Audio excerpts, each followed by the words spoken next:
Tudo bem com vocês? Espero que sim. Hoje eu pretendo falar com vocês sobre uma das coisas mais importantes na aplicação do MECT, na verdade a aplicação de qualquer processo seletivo que não seja dentro do Brasil, que é a sua carta de motivação.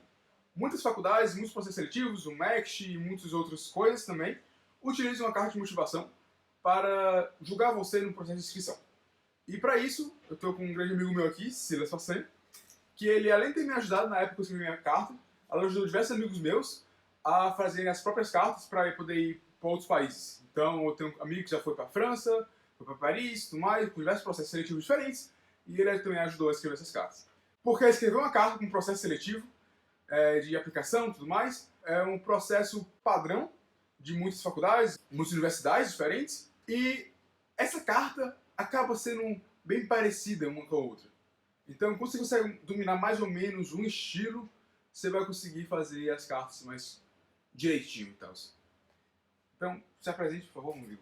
Silas. Como você já bem me apresentou, eu sou o Silas Façanha e eu já tenho alguma experiência com essa criação de cartas de motivação, a escrita de essays que são necessárias para esses processos seletivos. Nós sabemos que no primeiro momento, sempre que a gente está começando a compreender o processo de aplicação, surge um medo, surge uma insegurança de pensar que nós não vamos ser levados a sério no processo por conta da carta. Mas com o tempo, quando você estuda o processo e você estuda também a própria escrita, tudo fica mais fácil, o caminho fica bem mais tranquilo. Eu acho que é importante falar também que o Silas ele faz letras, então ele também já lançou um livro, então ele realmente tem uma habilidade fantástica com escrita, e realmente a escrita vai ser um forte muito bom dele. Certo? E para esse vídeo eu dividi algumas perguntas principais, que é como se fosse um aglomerado de perguntas que se fazem para mim sobre a carta de motivação. Eu apenas dividi e organizei em tópicos que fiquem mais interessantes para vocês. E eu acho que o primeiro tópico seria o mais importante, que é qual o objetivo dessa carta, certo? Porque muita gente começa a escrever a carta, sendo que quando você vai fazer alguma coisa, você tem que focar no objetivo dessa coisa. E muita gente sequer sabe qual é o objetivo. Sim. Então é muito importante pensar nisso, então a gente vai falar um pouquinho agora qual é o objetivo dessa carta. Pois bem, nós temos essa pergunta que é uma pergunta realmente muito recorrente. Mas se você for pensar qual é o sentido de escrever uma carta para um processo seletivo de entrada para uma universidade, de entrada para um processo de um mestrado, um doutorado, você vai perceber que o que os aplicadores, o que aqueles avaliadores do seu processo seletivo querem é saber um pouco mais sobre você. Aqui no Brasil nós temos um sistema que valoriza majoritariamente a sua nota. O Enem, Sim. o SISU, valorizam Os vestibulares que temos aqui, eles apenas valorizam a sua pontuação numa prova. Exatamente. Mesmo quando você tem uma redação para essa prova, ele não avalia quem você é, avalia a sua habilidade de escrita. Exatamente. Então, a gente não tem esse mesmo desejo que temos em outros países de avaliar você como pessoa. Exatamente, exatamente. Se você for pensar, a gente consegue uma nota boa aqui no Brasil e pronto, estamos dentro. Mas em diversas faculdades do exterior, é preciso mais. E o que é esse mais que é necessário? É justamente a sua personalidade. É justamente um pedaço seu que você tem que mostrar através daquelas redações, e os avaliadores têm que ler aquele pedacinho, aquela amostra de você, como se você mostrasse em pílula a sua personalidade e falasse: caramba, esse estudante ele tem boas notas, ele tem um bom histórico, ele tem boas conquistas na vida dele, mas ele também parece ser uma pessoa formidável. E é esse conjunto de fatores que traz a sua aprovação em uma universidade lá de fora. Então, pelo menos, reduzindo bastante a questão, esse é o objetivo. Sim. É você fazer esse conjunto de fatores interessantes para a sua aprovação e maximizá-los com a sua escrita. De certa maneira, a gente pode dizer que essa escrita é algo que deixa tudo juntinho. Sim. Você conecta todas as conquistas da sua vida através da explicação de quem você é. Sim. Há um processo que serve em base para introduzir você para o avaliador, para ele te conhecer mais como pessoa. Então, pense que se você escrever uma carta muito rasa, uma carta sem sentido, uma carta apenas com dados, informações, Ou uma carta até mesmo que você apenas fala, por exemplo, no exemplo do Japão, fala que você quer ir pro Japão, é como se ele estivesse apenas olhando para uma pessoa 2D ali. Ele não está tendo contato. Quanto mais conseguir botar profundidade, quanto mais emoção, quanto mais sentimentos conseguir botar nessa carta, mais ele vai te ver como um ser humano, uma pessoa, entende? Então isso aumenta muito sua chance de ser selecionado. Exatamente, exatamente. Até porque se você for pensar, essa questão da você ser uma pessoa 2D é um exemplo perfeito. Porque imagina, se você está ligando só para dados, só para números, só para estatística, qual é realmente o seu motivo para estar lá Sim. em outro país, num ambiente estranho? Porque assim, é claro que boa parte de vocês tem um sonho de estudar fora, mas essa rotina de viver fora do país também tem suas dificuldades. Sim. Então eles querem saber se você tem realmente um motivo para justificar o investimento que vai ser feito em você. Porque você está indo para aquele país apenas porque você quer ir, quero morar fora, quero sair do Brasil, quero ir para o Japão, quero ir para os Estados Unidos, é uma mudança muito drástica da tua rotina, da tua vida, de tudo. Mesmo que você diga, não me importo, não me importo, não me importo, vai ser um preço a ser pagar depois. Exatamente. Você vai estar pagando esse preço. E se sua motivação real for uma motivação muito rasa, muito supérflua, querendo ou não, você não vai aguentar o tempo que está lá. E isso é um fato. A maioria das pessoas que desistem são pessoas que apenas foram porque queria ir e tem suas dificuldades lá, e querendo ou não, uma dificuldade fora do teu país, distante das pessoas que possam te apoiar, é uma dificuldade muito mais complexa do que elas são normalmente aqui. E Clayton, tu falou assim a respeito de uma coisa que levantou outra pergunta tão importante, né? Sim. Porque acho que todos têm que se perguntar, será que eu realmente quero isso? Será que eu realmente desejo isso para minha vida? E se eu realmente desejo, por quê? Então, eu acho que talvez o começo da sua essay é isso, os seus reais motivos. São motivações reais, né? Porque, pense comigo, se nem você consegue entender o porquê você quer ir, como é que o avaliador vai conseguir entender, entende? Exatamente. Não é apenas pegar uma carta genérica da internet, não é apenas fazer uma carta inventada. Claro que você pode fazer isso, sendo que no final das contas você não vai ter tanta essência quanto Perfeito. uma carta realmente escrita com motivação, com dedicação, iria ter, certo? E aproveitando esse momento agora para entrar logo na segunda pergunta, como você organiza essa carta, esse processo de escrita? Como se faz todo esse processo? Porque a organização é uma coisa importante, né? Sim. Clayton, essa pergunta é muito interessante, porque eu já cansei de ver cartas de participantes desse tipo de processo que já começa, digamos, com os dois pés nos peitos do avaliador. O avaliador não sabe exatamente quem você é. O avaliador não sabe nada sobre você e você já bombardeia ele com o meu sonho é morar no Japão, o meu sonho é morar fora, o meu sonho é trazer o conhecimento estrangeiro para o meu país. E ok, essas são até justificativas que podem se encaixar em algum momento da sua essay. Mas primeiro você tem que explicar quem você é. Quem é você? Em nenhum momento, quando, digamos, você conhece uma pessoa nova, você não chega falando, oh, meu sonho é tal coisa. Não, você fala o seu nome, você fala quem você é, você fala o que você faz. Você se introduz, de certa maneira. Sim, porque se por acaso chega em alguém e vai dizendo seu sonho, você é uma pessoa muito estranha, entende? Então bora repensar um pouco o seu padrão para ver se tá tudo ok contigo, tá? Mas você nunca deve chegar dizendo logo o que você quer, seu objetivo, seu sonho.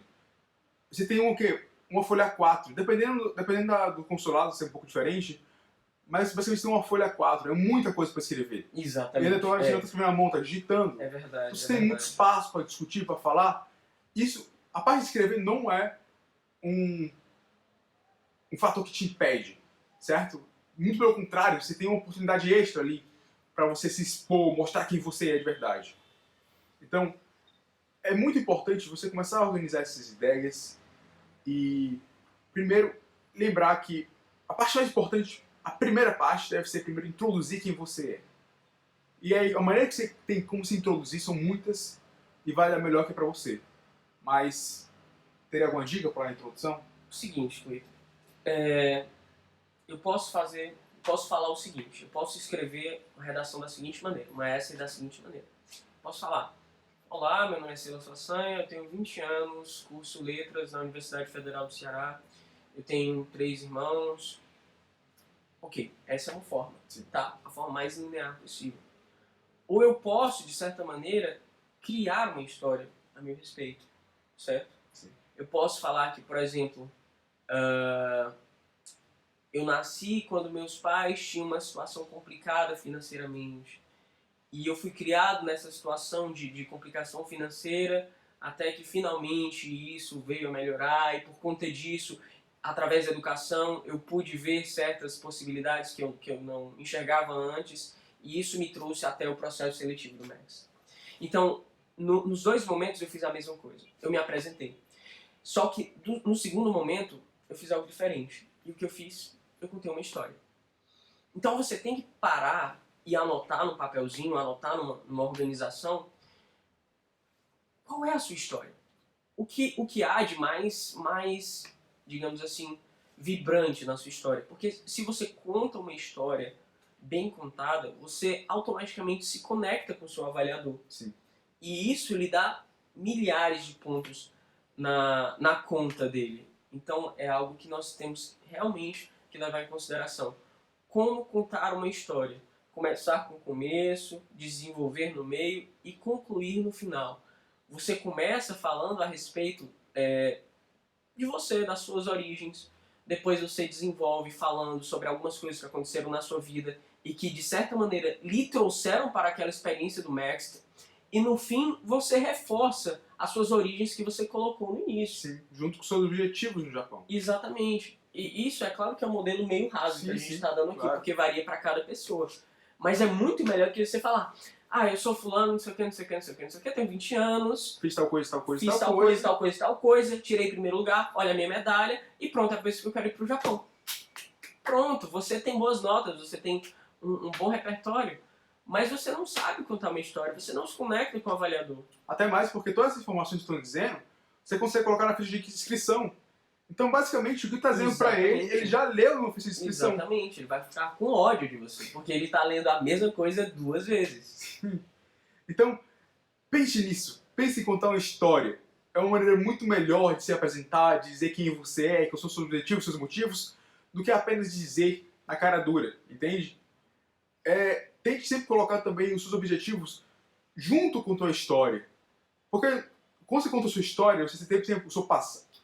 Quando você conta a sua história, você sempre tem o seu passado, o seu presente e também tem o seu futuro. E, querendo ou não, você tem seu passado, já foi definido, o seu presente está definido agora.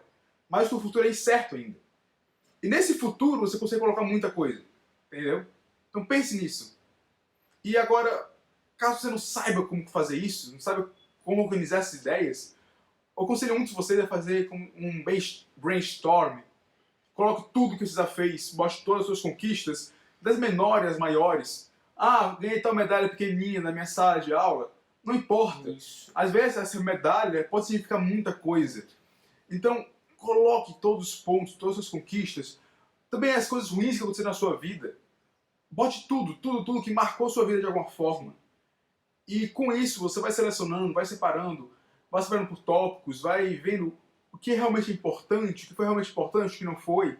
Porque no momento que você bota muita coisa, você consegue ver discrepâncias muito grandes entre alguma coisa pequenininha que aconteceu na sua vida e coisas muito importantes. Então você consegue eliminar essas coisas menores. Então, pense nisso. Organize dessa forma. Bote muita informação de uma vez, numa folha de papel, vai tacando as informações, o que você já fez, seus pontos fracos, pontos fortes, e a partir disso, tente construir a sua história. Quem você é, a partir desse amontoado de ideias, certo? Eu acredito que vai ser o processo mais interessante para você fazer uma carta. E no processo de escrever a carta, querendo ou não, você comete muitos erros. E tem muitos erros comuns que ocorrem nesse processo. Então, qual vocês acham que são os maiores erros na escrita de uma carta?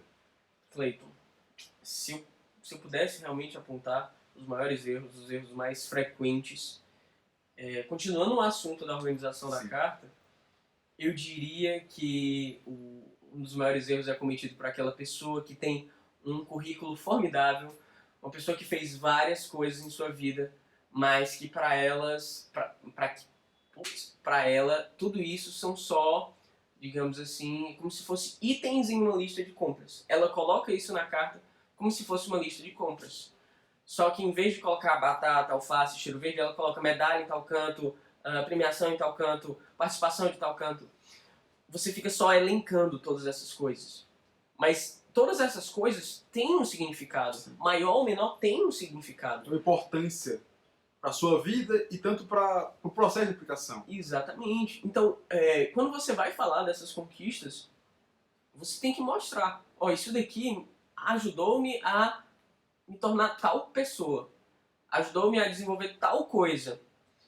Porque dessa maneira, o avaliador ele já vai entendendo quem é você e o que é que gerou aquela pessoa que está escrevendo. Aquela pessoa que está escrevendo a essay. Então eu acho que esse é um dos maiores erros, sem dúvida. Sim.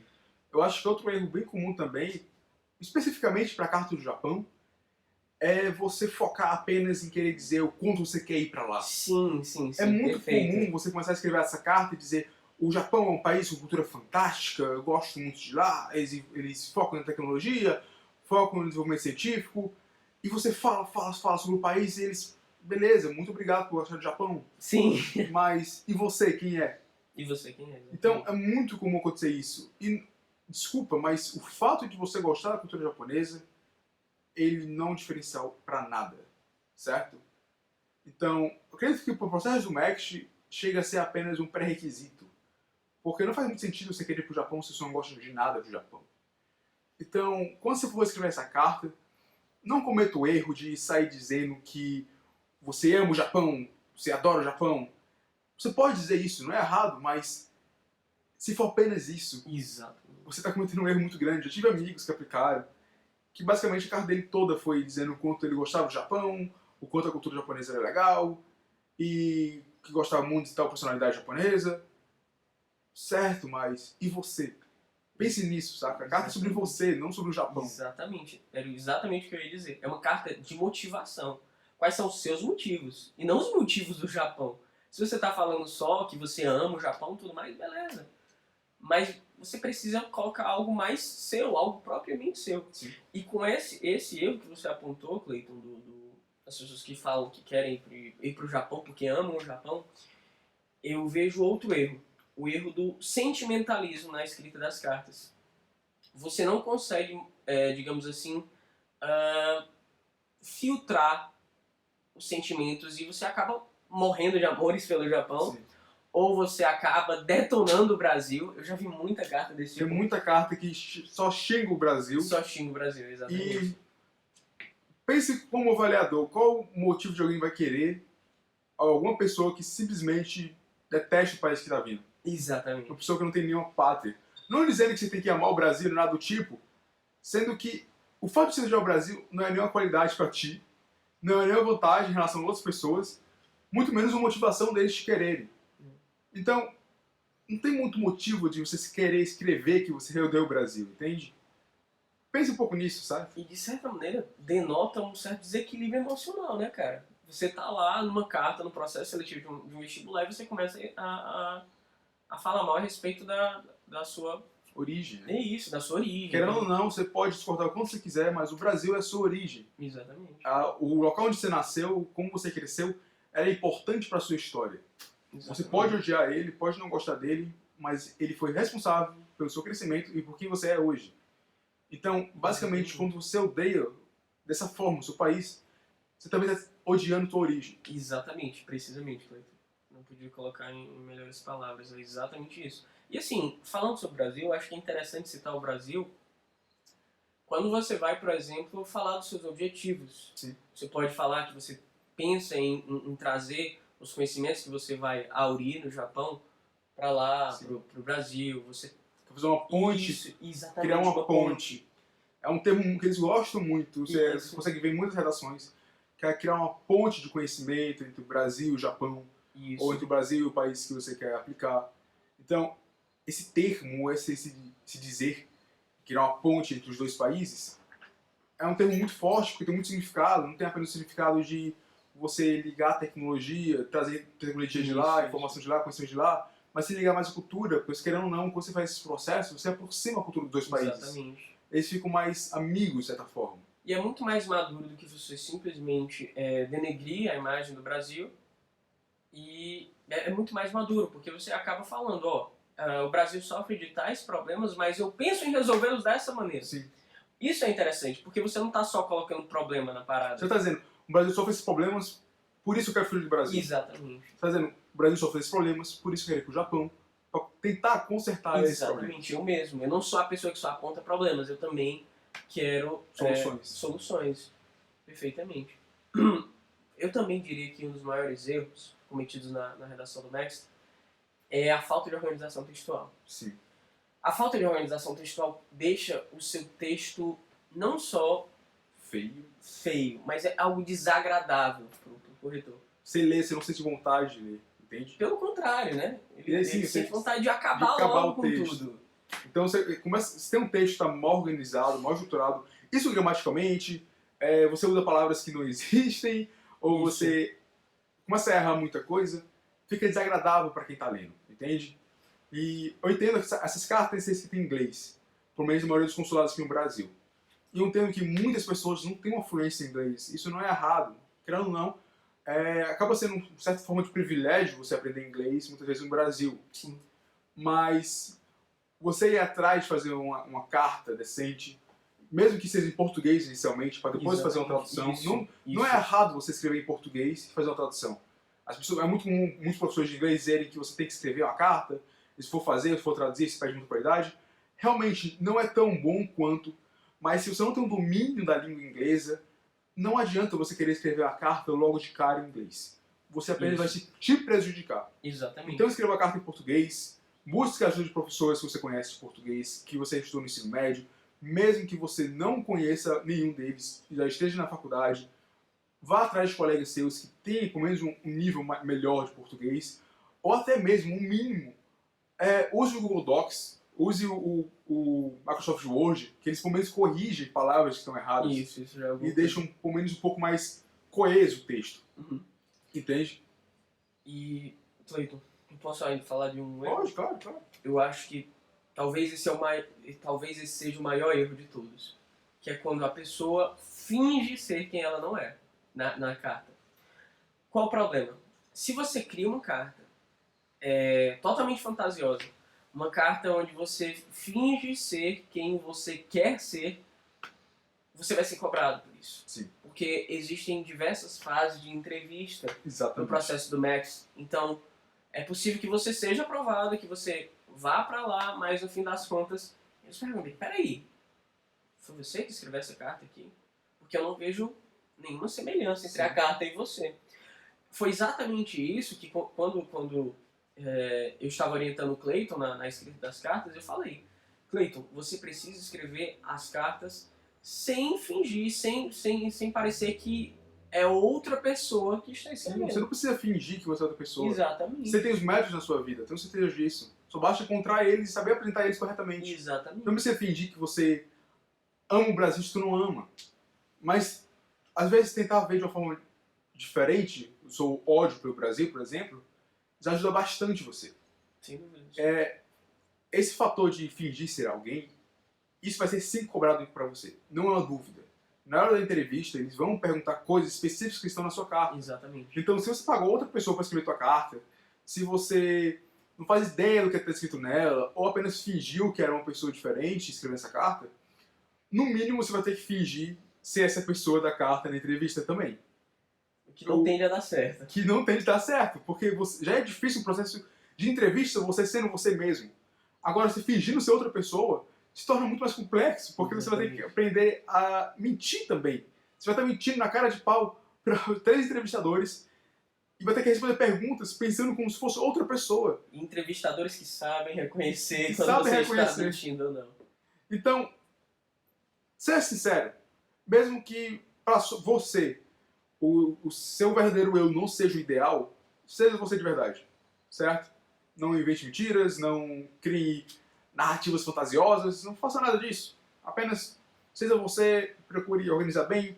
você tem tempo, não é a redação do Enem que você tem que fazer em 1 hora, 2 horas. Exatamente. Você tem tempo, você pode escrever todo dia um pouco, você pode escrever o corpo inteiro da carta e ao longo dos dias você ir corrigindo, ir lendo de novo, de novo, de novo, de novo. Eu acho que eu li mais de 10, 15, 20, 50 vezes minha carta antes mesmo de aplicar. Exatamente. Muitas vezes, a sua releitura da carta ele possibilita uma análise muito melhor. E você começa a ser capaz de contar uma história de uma maneira melhor porque você releu a carta. Algumas vezes, nesse processo de orientação do Clayton, ele lia a carta e falava: Silas, eu escrevi isso daqui, mas eu não sei se isso daqui deveria ser trocado ou deveria ser excluído. Então nós lemos juntos e a gente pensava: Clayton, mas isso daqui é realmente algo essencial para você? Então nós discutíamos a esse respeito. A sua carta vai melhorando, só não dá para fazer a carta a 1 semana do processo seletivo, Sim, porque aí você não tem um processo de lapidação da... Pois é, você pode fazer uma carta em um dia, mas isso é uma pedra, você está entregando uma pedra para os avaliadores. Exatamente. Pense como se você estivesse lapidando de pouco em pouco suas ideias. Quer ou não, porque no momento que você escreveu a carta, você está pensando de uma forma. No dia seguinte, está pensando totalmente de outra forma já. Então, você vai lidando e vai decidindo o que é importante de verdade naquela carta. E vai se lembrando de mais informações, de mais acontecimentos na sua vida que tem uma importância também. Que você quer colocar ali. Então você vai tirando coisa, vai colocando coisa, vai mudando a forma que você explicou alguma coisa, vai mudando a ordem das palavras, e isso vai decidindo e vai melhorando sua carta, entendeu? Vai formando ela de verdade. Exatamente. Então você tem que ter essa calma, tem que ter essa paciência. Há um processo que ocorre anualmente. Você não precisa começar a escrever a carta, tem começar o processo, você pode começar a escrever agora. Você ainda tem 3 meses, eu acho, até o começo das inscrições. Então, comece a escrever. Não custa nada. Abra o Google Docs, escreva alguma coisa, ou escreva até a mesma mão, e vai relendo todo dia essa carta, vai tirando o que você acha necessário, e recolocando coisas que você acha interessante. Entende? É um processo que você pode fazer com o tempo, você não precisa correr nele. Faz com calma, faz pensando direitinho. Entende? Tem mais algum comentário final? Clayton, é só o meu Instagram mesmo. Caso algum de vocês desejem saber um pouco mais a respeito da carta do mestre, vocês podem me escrever, certo? Pelo meu Instagram, é Silas Facanha, na verdade, porque não tem esse cedilha. E a gente pode conversar por lá, eu posso dar algumas dicas para vocês. E é isso. A redação, a carta de motivação é muito tranquila. Acreditem ou não, ela é muito tranquila. Vocês só precisam ter essa calma para escrever. Sim. E esse cuidado. Porque você tem uma folha A4 para escrever a sua carta de motivação, o que é espaço suficiente para você escrever uma boa história, escrever uma boa carta de motivação. Sim. É basicamente isso. Qualquer dúvida ou comentário, pode deixar aqui embaixo, tá? Não se preocupe com isso. Outra coisa que não tem nada a ver com isso, você pode terminar o vídeo por aqui, certo? Mas eu fiz 1000 inscritos agora, fiquei muito contente com isso. Então, deixem aqui embaixo perguntas aleatórias que vocês querem me fazer. Não precisa ser necessariamente sobre o Japão, nem muito sobre mim, mas pode fazer aqui embaixo, vou fazer um vídeo respondendo qualquer pergunta que vocês fizerem, tá bom? Então é isso, beijo e até depois.